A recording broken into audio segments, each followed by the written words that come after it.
من الآخر أنت كان نفسك في البطاطا، والبطاطا طلعت مولعة عليك وسخنة عليك ولسوعتك. واللي يعمل نفسه قندر يستحمل دوس الناس. من وضع نفسه موضع الشبهة فلا يلومن إلا من أساء الظن به.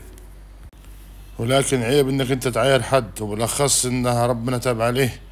ما هي عارفة ومتنمر عليها رقاصة رقاصة، ما هي عارفة إن نفسها رقاصة وأنت عارفة إنها رقاصة. والأهم إنك أنت ما توبتهاش ولا كنت سبب في توبتي. أنت استغليت الموقف لصالحك ولمصلحتك. أنت عندك علم بالغيب إنها أفسدت شباب المسلمين. يعني أنت نصبت نفسك إله وتعرف الغيب. إيه عرفك إنها فسدت شباب المسلمين أو غير المسلمين؟ إيه عرفك؟ طالع تبكي وتندب ليه أما أنت عارف إنها رقاصة وجاي دلوقتي تتنمر عليه؟ يا أخي اتق الله.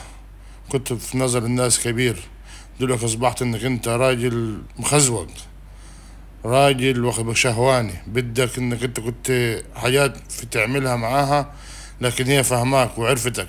فهمتك أكتر من نفسك.